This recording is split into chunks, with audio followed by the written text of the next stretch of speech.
Boa noite. Nós continuamos o nosso estudo, a nossa reflexão sobre o augustíssimo sacramento da Eucaristia. No encontro anterior, nós analisamos alguns textos citados pelos protestantes para negar o ensinamento da Igreja Católica acerca da presença real de nosso Senhor Jesus Cristo no pão e no vinho consagrados pelos sacerdotes católicos na celebração da Santa Missa.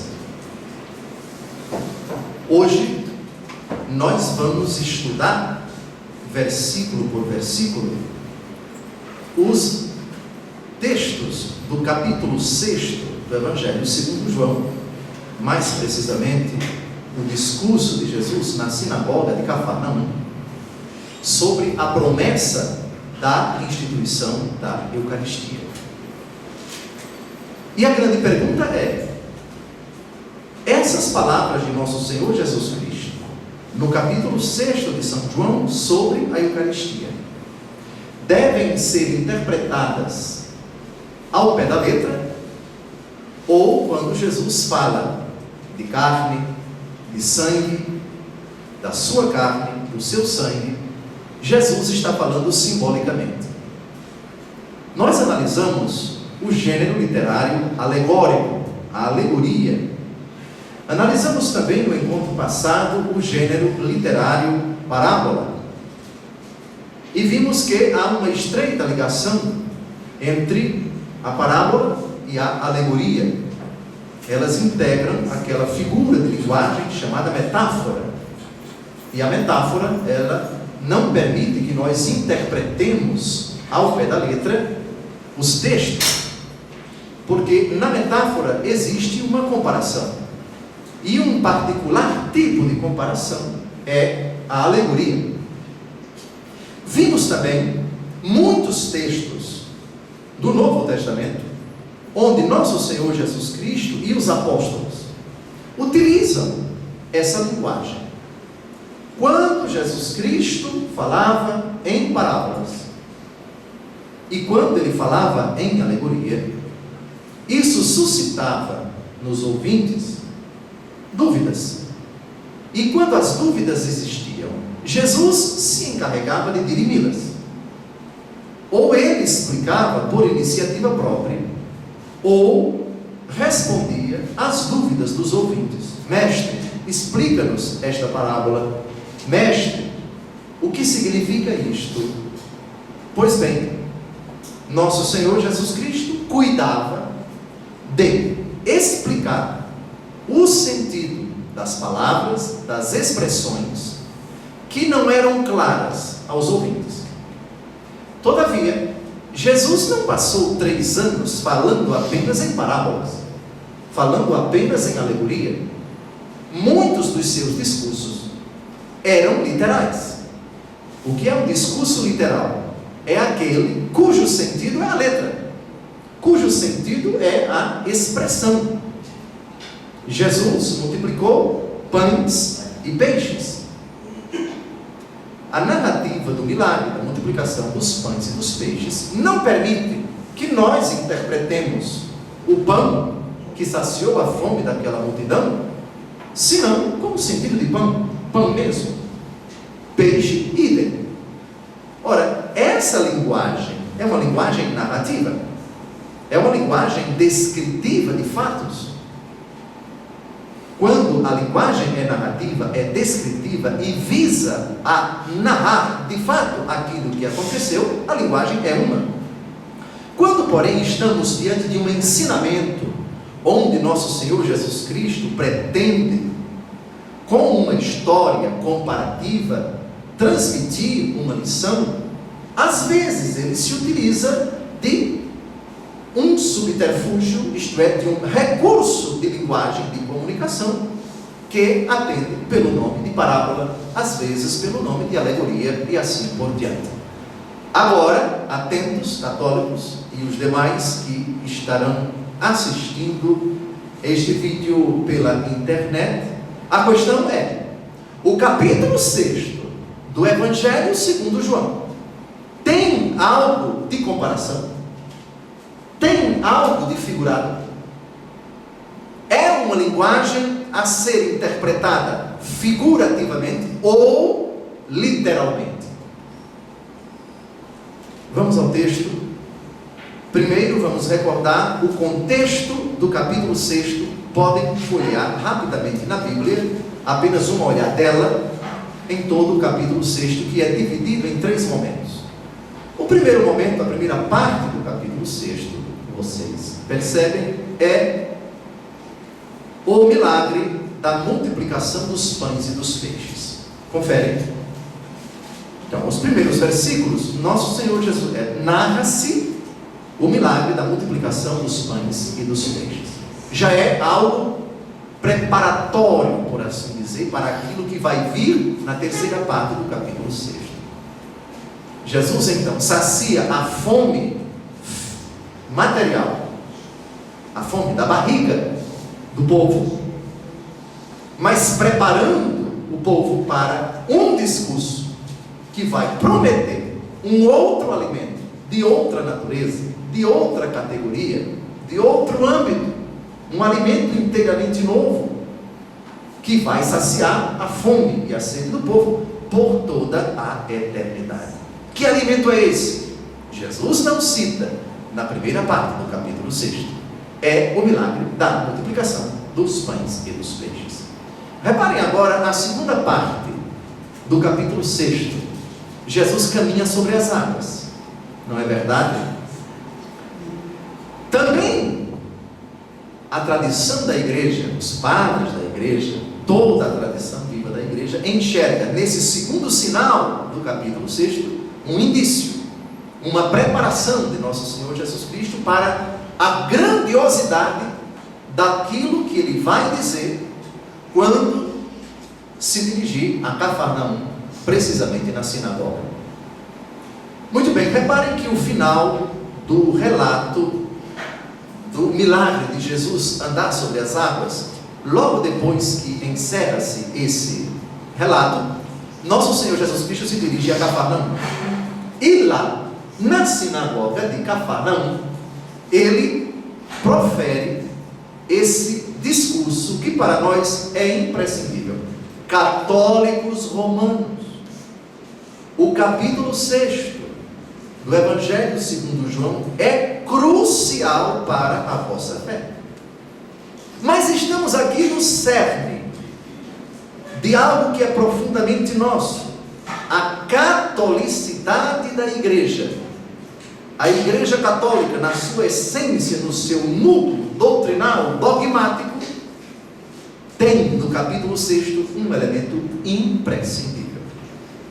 Por isso nós vamos dedicar esse programa todo, esse nosso encontro todo, à análise do discurso da promessa da Eucaristia.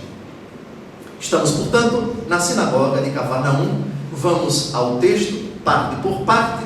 Vamos começar nos versículos 35 até o 41 e vamos parar, porque no 42 temos algo muito curioso, e depois no 43, no 44, o discurso vai evoluindo, é uma cadência muito bonita. Jesus, com uma pedagogia infinita, vai revelando aos poucos a riqueza do que ele tem a nos dizer sobre esse alimento incrivelmente misterioso, o seu próprio corpo, o seu próprio sangue. Jesus replicou: eu sou o pão da vida. Aquele que vem a mim não terá fome, e aquele que crê em mim jamais terá sede. Paremos um pouco aqui no versículo 35. Jesus se identifica com o pão da vida. Eu sou o pão da vida. Lembrando o encontro anterior, que figura de linguagem é essa? Que gênero literário Jesus está utilizando aqui ao se identificar com um pão? Alegoria. Lembram disso? Jesus, eu sou o bom pastor, eu sou a porta. Pois bem, alegoria. Em que sentido, então, no versículo 35, Jesus é o pão? É o pão que alimenta a nossa fé. Por que alimenta a nossa fé? Porque ele diz: aquele que crê em mim, ir a Jesus, quem vem a mim não terá fome. Trata-se de uma fome não física, evidentemente. O homem tem sede. Sede de quê? O Salmo 42 diz: assim como a corça suspira pelas águas. A corça é o cervozinho, o veadinho, como é? Não é? Quando está com sede, para onde a corça vai? Para onde o servo vai? Vai tomar água. Deus nos criou a sua imagem e semelhança. Logo, todo ser humano tem sede de Deus, até os ateus. Até os que nunca ouviram falar de Deus têm sede de Deus. Por quê? Santo Agostinho diz: fizeste-nos para vós, e inquieto está o nosso coração, enquanto não repousar em vós. Temos sede de Deus. Logo, a fome que nós temos é a fome de um alimento que agora foi nos dado. Esse alimento é Jesus. Então, no versículo 35, Jesus é o pão, no sentido de resposta às nossas interrogações, no sentido de realização dos nossos sonhos, no sentido da obtenção, da consecução de toda a nossa luta, de todo o nosso anelo, de todo o nosso desejo de felicidade, de alegria e de paz. Todas essas palavras, tudo aquilo que nos move a sonhar, a buscar, a realizar, a encontrar, tem um nome. Eu busco Deus, eu tenho sede de Deus, a minha alma tem sede de Deus, do Deus vivo. Quando irei ao encontro de Deus e verei tua face, Senhor, diz o salmista. Pois bem, Jesus aqui é o pão nesse sentido. Ainda não estamos tratando do sentido carne, porque Jesus não falou da palavra carne, não falou. Portanto, no versículo 35, é legítimo afirmar que Jesus é o pão enquanto alimento da nossa fé, enquanto fundamento da nossa fé, porque no versículo 35 diz: aquele que crê em mim jamais terá sede. A sede do homem é saciada pela fé. A fé do homem sacia a sede que ele tem de Deus, a sede do infinito, a sede da felicidade. Muito bem. Aqui a palavra carne ainda não apareceu. Aqui a palavra carne não apareceu. O versículo 35 não suscita nenhuma dificuldade da parte dos ouvintes. Tanto é que os ouvintes só vão murmurar a partir do versículo 41. E ainda não chegamos lá.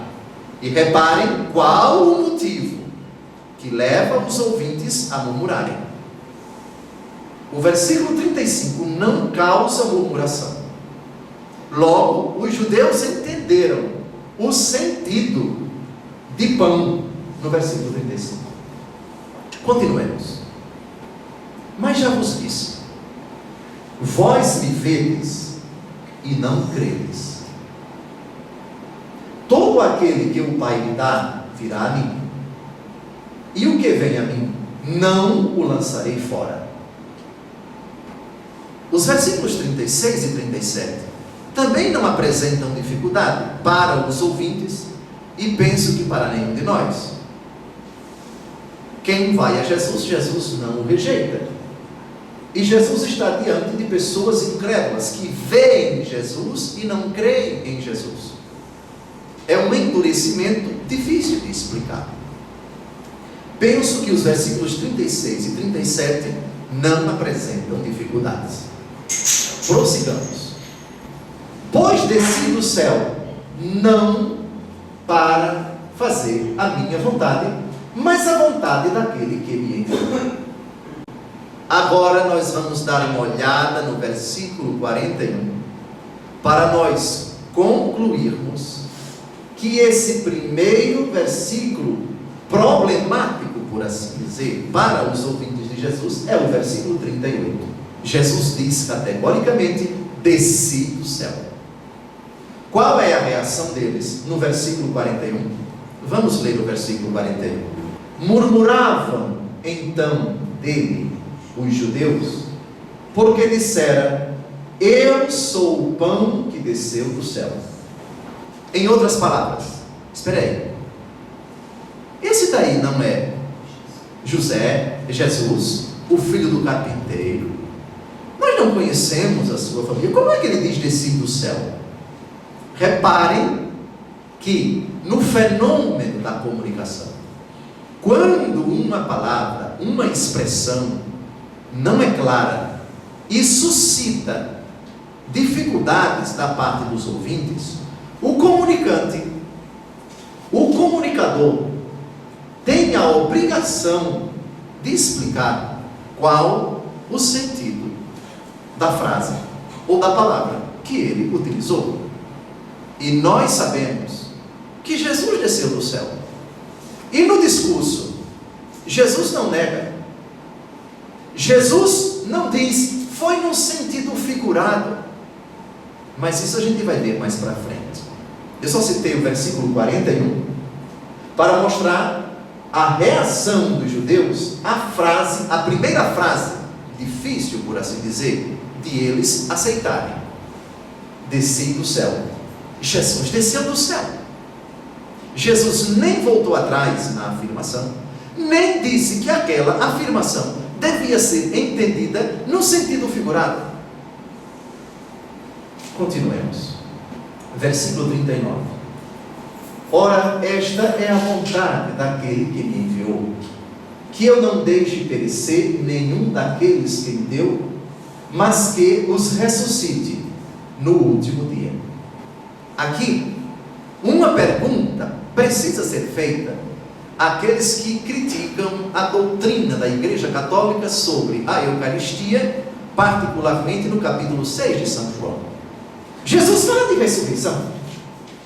Pergunta: se Jesus no capítulo 6 está falando de forma figurada, então a ressurreição aqui devia ser interpretada em sentido figurado. Pois bem, Jesus diz, vamos repetir o versículo 39: esta é a vontade daquele que me enviou, que eu não deixe perecer nenhum daqueles que me deu, mas que os ressuscite no último dia. O protestantismo crê na ressurreição da carne. E quando nós falamos ressurreição da carne, é da carne. Estamos falando de ressurreição. Estamos falando de o corpo e a alma de novo voltarem a se unir de forma substancial. O corpo voltar a viver. Aquilo que aconteceu com o corpo de Jesus ao terceiro dia, depois do seu sepultamento, aquilo que esperamos acontecer conosco, a ressurreição no sentido literal. E aqui vem a pergunta: é lícito no capítulo 6 você dizer essa frase é literal, essa é simbólica? Essa é literal, essa é simbólica? Por favor. É preciso analisar aqui o sentido que Jesus dá às palavras, a reação dos ouvintes e a reação de Jesus, a reação dos ouvintes.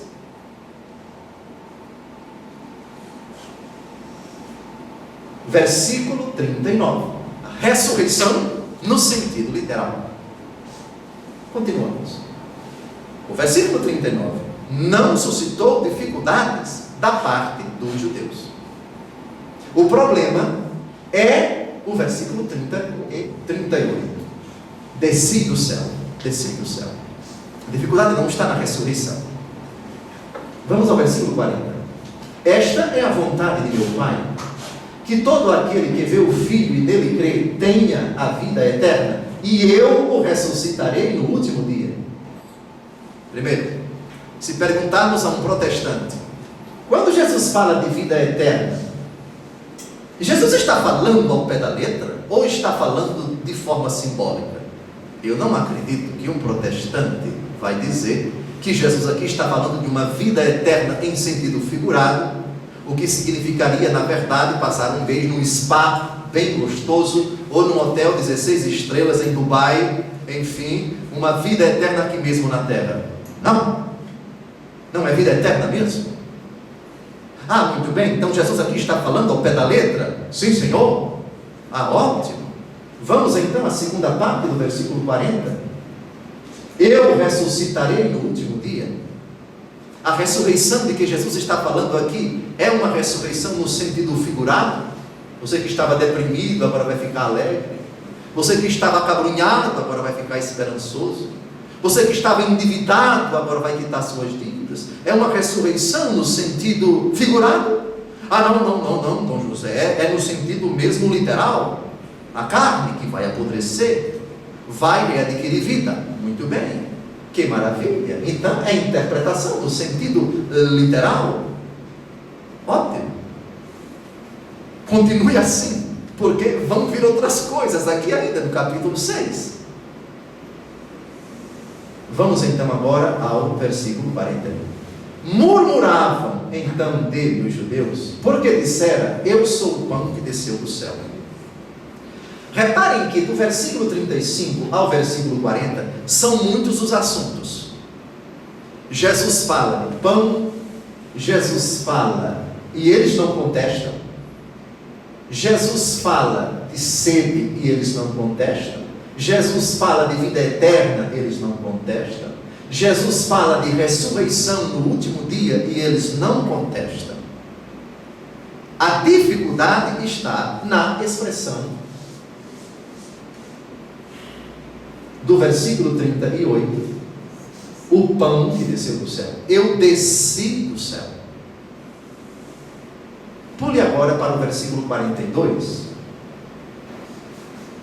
E perguntavam: porventura não é ele, Jesus, o filho de José, cujo pai e mãe conhecemos? Como, pois, diz ele, desci do céu? Reparem que aqui nós estamos diante de uma clássica reação de um público que não entendeu uma expressão. O que é absolutamente comum no fenômeno da comunicação. É perfeitamente plausível e previsível que o comunicador utilize uma expressão, uma linguagem, um termo, etc., que não fique claro para as pessoas. E que enquanto ele está falando, o zum, vamos chamar assim, aconteça. Peraí, ele disse aquilo, mas, enfim, perfeitamente natural. E percebendo a incompreensão ou a dúvida dos ouvintes, qual é a reação de um bom comunicador? Dar o sentido exato à expressão que ele acabou de usar. Eu quis dizer isso, correto? Vejamos agora, a partir do versículo 43, a reação de nosso Senhor. Ninguém pode vir a mim, se o Pai que me enviou não o atrair. E eu hei de ressuscitá-lo no último dia. Aqui nós temos uma maneira implícita de Jesus dizer: eu desci do céu mesmo. Não, Dom José, Jesus aqui não está sendo claro. Olhem bem, leiam bem o versículo. O Pai que me enviou. Ele disse que desceu do céu no versículo 38. No versículo 44, ele disse que o Pai o enviou. Ora, se o Pai o enviou e ele desceu do céu porque está com o Pai. Mas isso é evidente. Jesus, portanto, não disse que a expressão descer do céu não era para ser interpretada ao pé da letra. Pelo contrário, ele reiterou: foi o Pai que me enviou. E ninguém pode vir a mim se o Pai que me enviou não o atrair. E mais, reiterou a expressão: eu hei de ressuscitar no último dia. De novo falou de ressurreição. E a ressurreição aqui não foi objeto de murmuração dos judeus, mas Jesus quis reiterá-la. Trata-se de ressurreição mesmo. Então vejam que no versículo 44 já temos elementos para dizer que o comunicador, ao utilizar uma expressão que suscitou murmuração, não a explicou no sentido figurado, reiterou-a, confirmou-a o Pai que me enviou. É como se Jesus dissesse: se o problema da murmuração de vocês é o fato de eu ter dito que desci do céu, escutem isso, o Pai me enviou. Avancemos. Agora vamos aos versículos 48 a 51a. 51a é uma convenção, quando o versículo 51a, 51b, 51c, o que significa isso? Às vezes, um determinado versículo é grande, e ele tem mais ou menos 3 frases. Então, a igreja o divide, conceitualmente. Até aqui vai se chamar A, depois B, depois C. O versículo 51 é mais ou menos grande, e eu citei até a primeira parte do versículo 51, porque a segunda parte vai vir daqui a pouco, quando nós entrarmos em outro raciocínio. Eu sou o pão da vida. Dom José, Jesus já falou isso. Volte um pouco, minha filha, a expressão. Não, o outro. Dê uma olhada no versículo 35.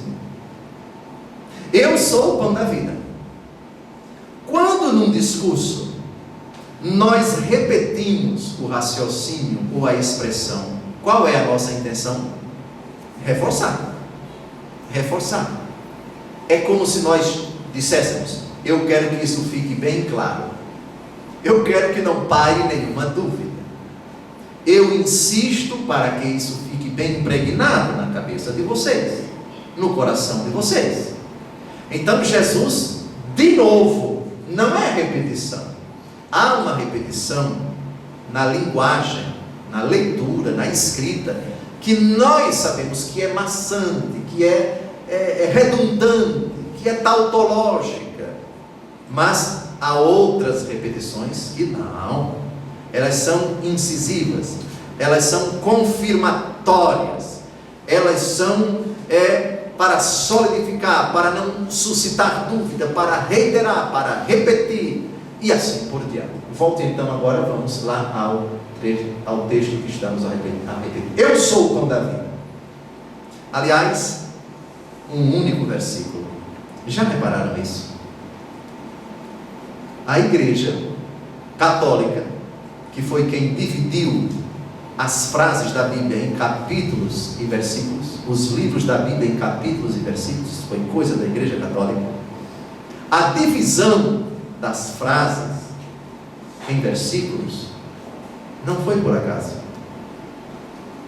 A importância que essa frase tem para a nossa fé é tão grande que na hora de dividir os versículos, apenas 6 palavras, 7 palavras. Eu sou o pão da vida, e acaba o versículo. Reparem quantas palavras tem nos outros versículos. Eu desconfio que esse é o menor versículo da Bíblia. Lembram do que Rui Barbosa disse? Que nos menores frascos encontram-se os melhores perfumes. Ele era baixinho, desse tamanho, né? O Águia de Aia. E alguém um dia tentou debochar dele pelo fato dele ser tão pequenininho. Então ele disse: Vossa Excelência, não me subestime, porque é nos menores frascos que se encontram os melhores perfumes. Pois talvez aqui estamos diante do menor versículo da Bíblia. Uma frase contundente. Mas Jesus ainda não disse o significado. Em que sentido ele é pão? O significado ainda vai aparecer. Vossos pais no deserto comeram o maná e morreram. Este é o pão que desceu do céu, para que não morra todo aquele que dele comer. Lembram do versículo onde Jesus disse que ele desceu do céu? Eu desci do céu. Agora, Jesus é aquele que desceu do céu, como o maná desceu do céu no Antigo Testamento, para alimentar o povo no deserto. Aqui já temos 2 categorias que se unem: pão da vida, versículo 48, Esse pão da vida é o que desceu do céu.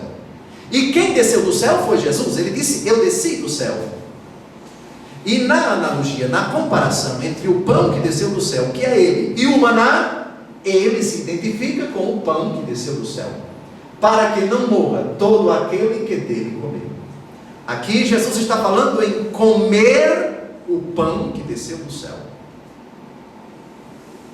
Comer o pão que desceu do céu. Jesus ainda não falou de carne. Vai explicar em que sentido ele é pão e como nós devemos comer esse pão. Eu sou o pão vivo que desceu do céu.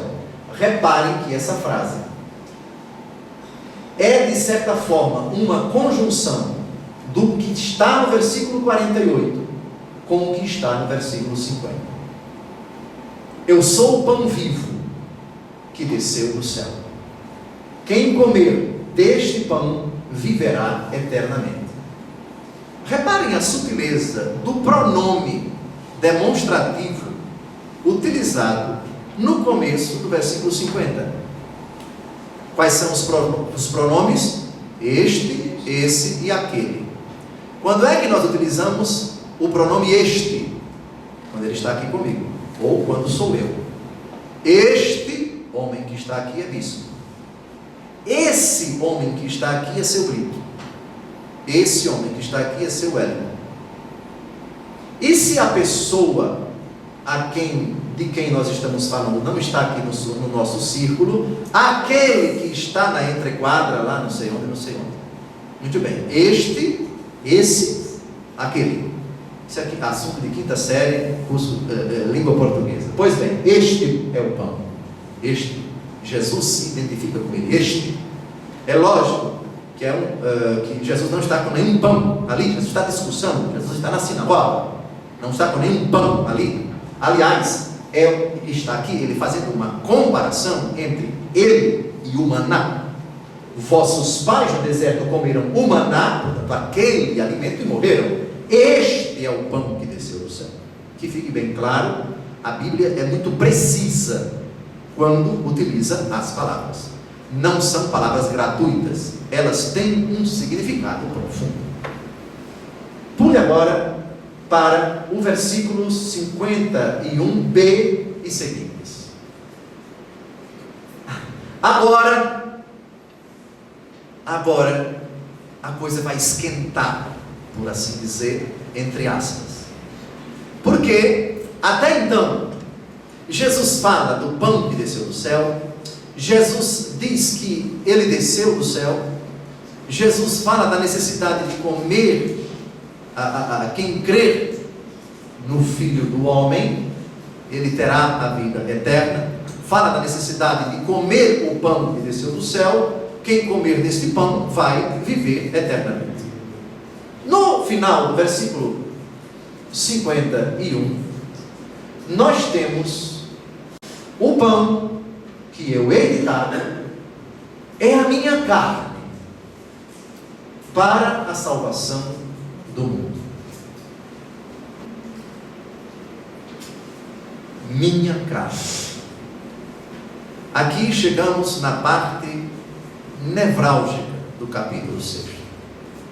O protestantismo olha para esse versículo e diz: é absurdo imaginar que Jesus falou aqui literalmente. É linguagem figurada. Todas as linguagens figuradas de Jesus, todas as linguagens, todas as expressões, todos os termos utilizados por nosso Senhor, que não foram ao pé da letra, ou ele se encarregava de explicá-los, ou os apóstolos, perguntando a nosso Senhor, provocavam Jesus para que explicasse o sentido dessas palavras. O texto no contexto. Como saber que essa expressão que aparece pela primeira vez no capítulo 6 de São João não é figurada? Eles vão reagir. Os judeus vão reagir. E Jesus vai explicar. E vai explicar reiterando.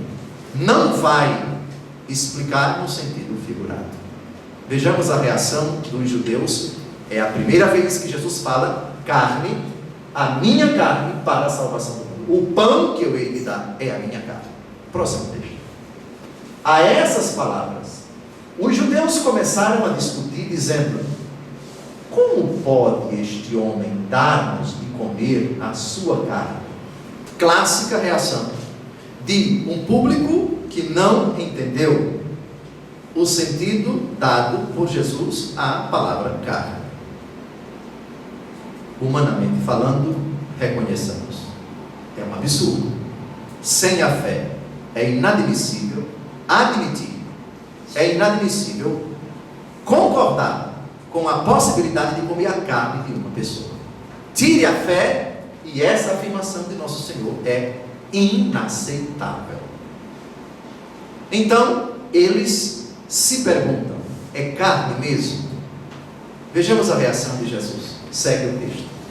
Quem come a minha carne e bebe o meu sangue tem a vida eterna, e eu o ressuscitarei no último dia. Pois a minha carne é verdadeiramente uma comida, e o meu sangue verdadeiramente uma bebida. Diante da dúvida deles, Jesus reiterou: é carne mesmo. E vai falar também, eis a novidade, sangue. E depois vai dizer, como se não bastasse, que a carne é verdadeiramente comida e que o sangue é verdadeiramente bebida. Pergunto agora às mulheres do meu Brasil varonil aqui presentes: a bandeira do Brasil é um símbolo, sim ou não? Digo em voz alta para todo mundo que está assim. Sim. Mas a bandeira do Brasil é verdadeiramente o Brasil ou é um símbolo do Brasil? Sim. Então não é verdadeiramente o Brasil? Não. Agora leia o versículo 55. A minha carne é verdadeiramente uma comida, e o meu sangue é verdadeiramente uma bebida. Não é simbolicamente uma comida, não é simbolicamente uma bebida, verdadeiramente. Segue o texto. Muitos dos seus discípulos, ouvindo, disseram: isto é muito duro, quem o pode admitir? Jesus insiste, Jesus reitera, Jesus não deixa margens para interpretações simbólicas, mesmo sabendo que eles estão chocados, que eles estão assustados, que eles estão escandalizados, e até como Deus, sabendo que eles vão abandoná-lo, porque no versículo 66, eles não vão tolerar esse discurso. A saída deles, o texto não diz, mas é como se eles concluíssem: ele está doido. E eu não sou doido de ficar aqui para escutar um homem que diz que nós temos que comer a carne dele, um homem que diz que nós temos que beber o sangue dele.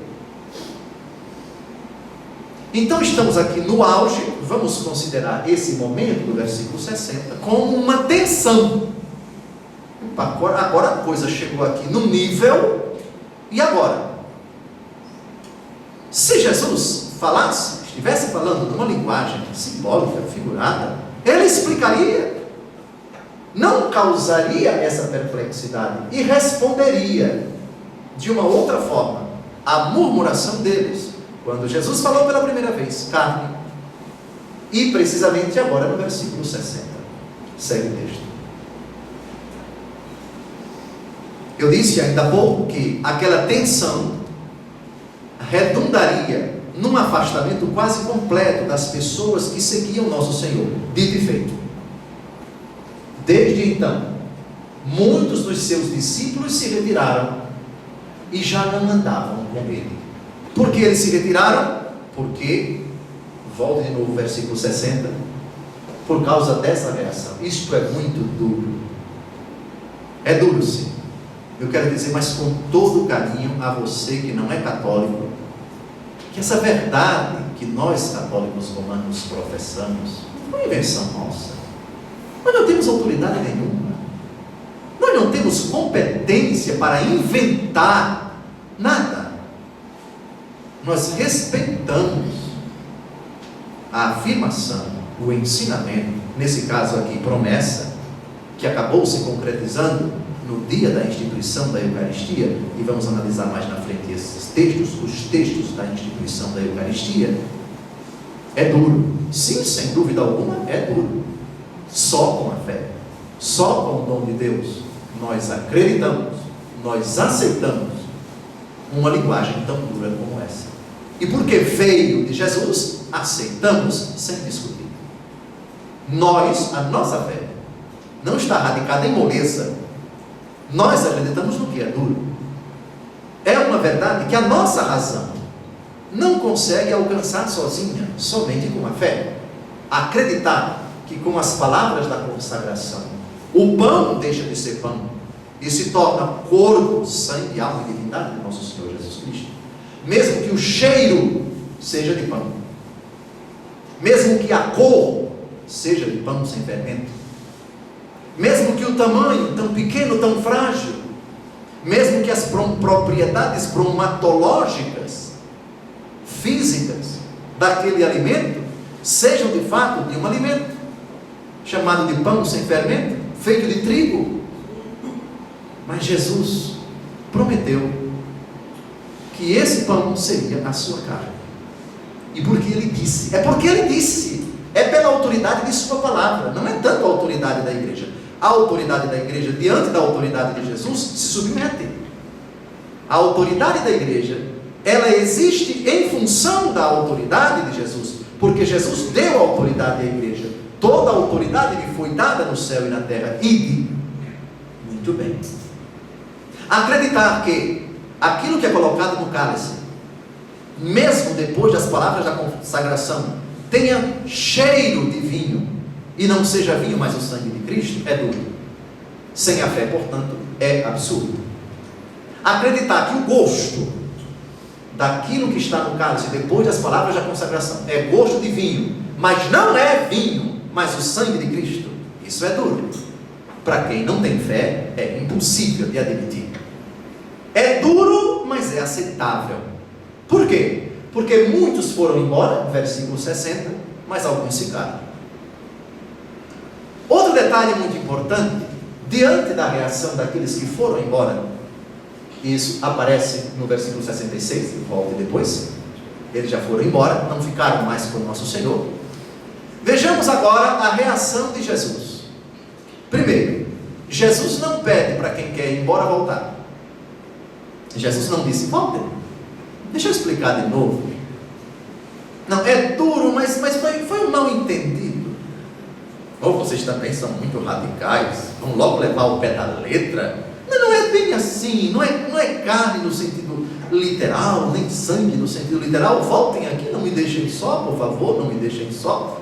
Não dirigiu uma palavra a quem o abandonou. Dirigiu sim aos que ficaram. Reparem bem. No versículo 67, que não aparece aqui no texto, mas Jesus diz também, por favor, alguém queira ler o versículo 67, que é a reação de nosso Senhor aos apóstolos. Ele faz uma pergunta. Por favor, alguém lê. Então Jesus perguntou aos 12: quereis vós também retirar-vos? Quereis vós também retirar-vos? Essa pergunta, é preciso que a gente aprenda, que a gente tenha um pouquinho de psicologia de leitura da Bíblia, e que nós tentemos nos colocar pertinho de Jesus, para descobrir qual é a intenção dele, a reação dele. Jesus os viu indo embora, deve ter sido uma cena desoladora, as pessoas balançando a cabeça e dizendo, está doido, esse está maluco, não, dá licença, eu tenho mais o que fazer. Eu pensava que era uma pessoa séria, mas certamente deve ser um destrambelhado da vida para falar de carne, falar de sangue, que eu tenho que comer a carne dele, o sangue dele. Está doido. Não sabemos se foi assim, por favor, mas é possível que alguns saíram até criticando, é doido, varrido, coloquemos uma camisa de força desse maluco, eita, me frustrei, me decepcionei, eu vou embora. É possível, não estávamos lá. É possível, é legítimo pensar assim. Mas, olhando para o significado, eu imagino que Nosso Senhor ali estava tão decidido, tão resoluto, tão consciente, tão sólido no seu ensinamento, tão irretratável, que ele estava ali para tudo. Se quiserem me deixar bem, vocês também querem se retirar? Em outras palavras, é isso mesmo que eu disse. É carne, linguagem dura. É sangue, linguagem dura. É o que eu vou dar para vocês. É o que vocês têm que comer, se quiserem ter a vida eterna. A reação dos apóstolos, representados por Simão Pedro. Essa frase, o católico romano, diante de qualquer pessoa que negue a presença real de Jesus na Eucaristia, bem como de qualquer verdade ensinada pela Igreja Católica Apostólica Romana, é crucial. Respondeu-lhe Simão Pedro, João 6, de 68 a 69, Senhor, a quem iríamos nós? Tu tens as palavras da vida eterna, e nós cremos e sabemos que Tu és o Santo de Deus. Meu Deus, que bonito.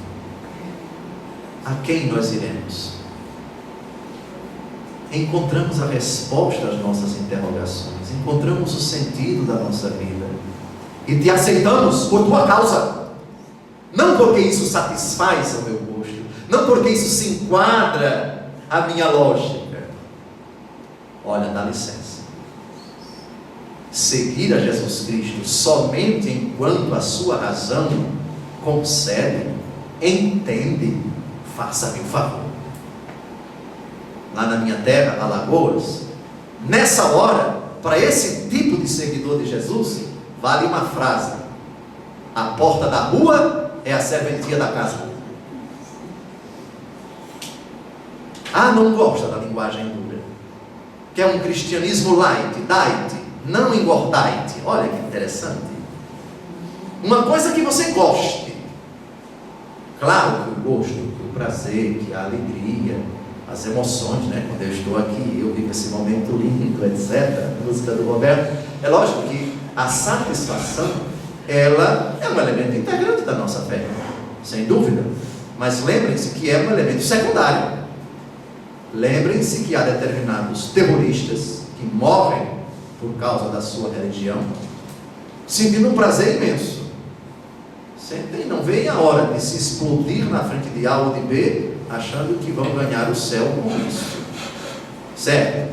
O prazer é um elemento importante da nossa fé, mas secundário, em comparação com outros. Eu não quero crer naquilo que me dá prazer. Eu quero crer em alguém que seja o sentido da minha vida. Eu quero crer em algo e em alguém que tenha uma autoridade própria. Eu creio porque Jesus disse. Claro que eu creio que Jesus disse porque a igreja disse que ele disse. Mas isso já é uma outra discussão. Mas é duro, é escandaloso, mas, apóstolo Pedro, são palavras de vida eterna.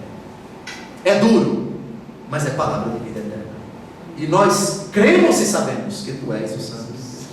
A questão aqui, repare no versículo 69, não é tanto a dureza da palavra de Jesus, mas a pessoa de Jesus. É a Tua autoridade que diz isso. E por mais duro que seja, eu creio porque Tu disseste isso.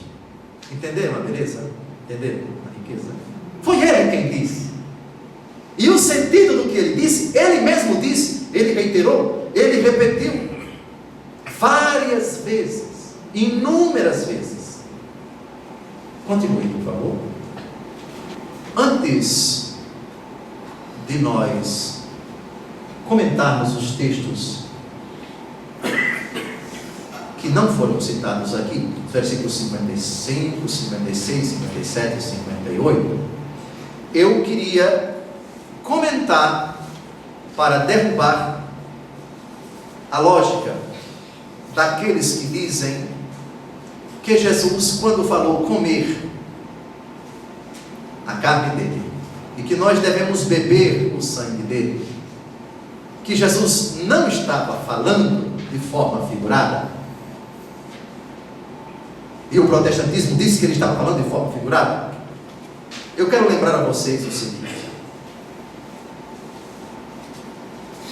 no tempo de Jesus, comer a carne de alguém, em sentido simbólico, é algo associado com perseguição, com violência, com traição, com matança.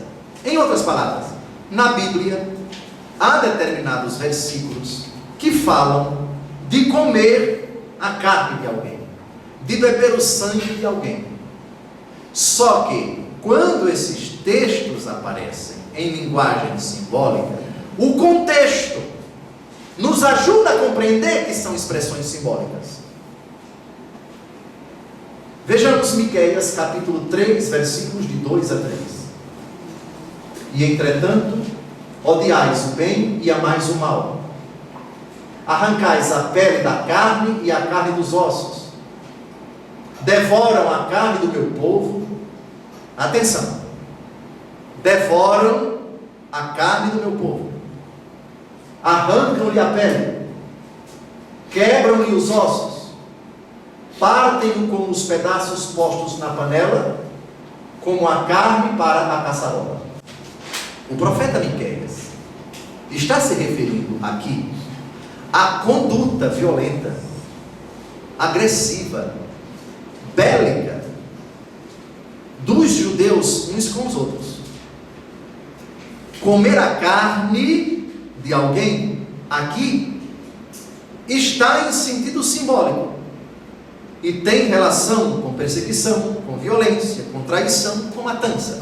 Ora, se Jesus, no capítulo 6 de São João, estivesse falando em linguagem simbólica, quem come minha carne, quem devora o meu sangue, quem bebe o meu sangue, se fosse linguagem figurada, Jesus estaria dizendo: vocês devem ser violentos, vocês devem ser agressivos, vocês devem ter o mesmo espírito do texto de Miqueias, capítulo 3, versículos de 2 a 3, o que é um absurdo. Logo, Miqueias 3, de 2 a 3, é linguagem simbólica. E por que Jesus não falou simbolicamente, quando falou da carne que deveria ser comida, que é a carne dele, e do sangue que deveria ser bebido, que era o sangue dele? Primeiro, ele deu a explicação, reiterou 5 vezes: é carne mesmo, é sangue mesmo. Não estava falando, porém, da violência, que é o contexto da profecia de Miqueias. Vejamos outro texto, por favor. Isaías 9:19. Cortam à direita e têm fome, comem à esquerda e não se satisfazem. Cada um devora a carne de seu próximo e ninguém tem piedade de seu irmão. O profeta Isaías aqui está falando de devorar a carne no contexto de uma digladiação entre as pessoas, brigas fratricidas, um contra o outro. De fato, na língua portuguesa, às vezes, quando uma pessoa está com raiva: eu vou te devorar, eu vou te comer vivo, ou seja, eu vou te dizer tantas coisas, eu vou cair em cima de você, mas eu vou... Pois bem, é nesse sentido. Linguagem simbólica, linguagem figurada. Ora, linguagem que significa, essa expressão, devorar a carne do próximo, significa tirar a paz, tirar a alegria, tirar a saúde, tirar a dignidade, tirar a própria vida. Linguagem simbólica, que não pode ser aplicada ao discurso de Jesus no capítulo 6, porque se Jesus tivesse falado no sentido simbólico, Jesus estaria dizendo: comem a carne e bebam o meu sangue, para vocês se devorarem entre si, para vocês não terem piedade de um e de outro. Estão percebendo? Vocês estão percebendo o absurdo de sustentar que quando Jesus, no capítulo 6 de São João, falou de carne e de sangue, era linguagem figurada? Não dá para sustentar isso, porque na Bíblia há expressões que falam de comer carne e comer sangue em sentido simbólico, mas o contexto é violência, é briga, é agressividade. Próximo texto, por favor. Isaías 49, versículo 26. Outro texto que fala de comer a carne e beber o sangue, mas em sentido figurado. Qual o contexto? Violência, brutalidade, agressividade, mortes, etc. Farei teus opressores comerem sua própria carne, embriagar-se-ão com o seu próprio sangue, como se fosse vinho. E toda criatura saberá que eu sou o Senhor teu Salvador, teu Redentor, o poderoso de Jacó. Em outras palavras, o profeta está dizendo aqui que os opressores de Israel vão causar tanto sofrimento ao mesmo Israel, que é como se os opressores comessem sua própria carne. O que significa embriagar-se do sangue do outro, alegrar-se com o sofrimento do outro, com a miséria do outro, com a desgraça do outro. Linguagem figurada. Se Jesus estivesse falando em linguagem figurada, no capítulo 6, que fala de comer a sua carne e beber o seu sangue, Jesus estaria incitando todo mundo à violência. Perceberam? Compreenderam? Próximo texto. Apocalipse capítulo 17, versículo 16. Os 10 chifres que viste, assim como a fera, odiarão a prostituta, hão de despojá-la e desnudá-la, hão de comer as carnes e a queimarão ao fogo. O Apocalipse é cheio de linguagem figurada. A prostituta aqui, ela é aquela realidade que se opõe ao plano de Deus, a grande prostituta, o império romano, que se levanta contra os cristãos. Hão de comer-lhe as carnes, ou seja, ela vai um dia experimentar a ruína, cairá em desgraça, vai desaparecer, assim como um animal morto, sem vida, vai ser devorado pelos abutres. Assim será a grande prostituta, a grande inimiga da igreja no templo de São João.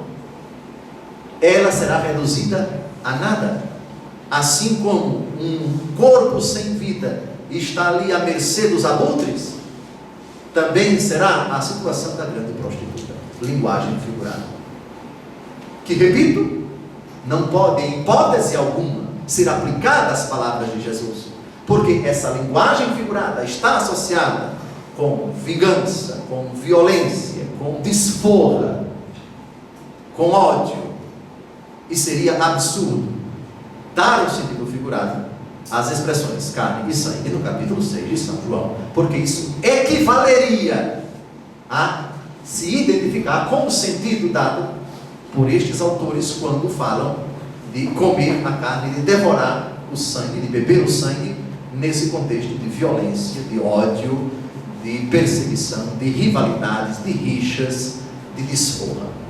Próximo texto.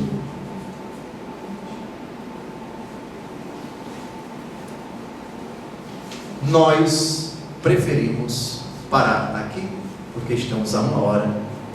Nós começamos às 7h30, não foi? Será necessário um terceiro programa, o último programa, sobre a fundamentação dos textos da fundamentação na Bíblia do sacramento da Eucaristia. No nosso próximo encontro, nós vamos terminar o raciocínio, porque tem algumas palavras ainda do capítulo 6 de São João que merecem nossa consideração, e vamos analisar os 4 relatos da instituição da Eucaristia, Jesus celebrando a primeira missa, e a riqueza que esses textos comportam. Boa noite.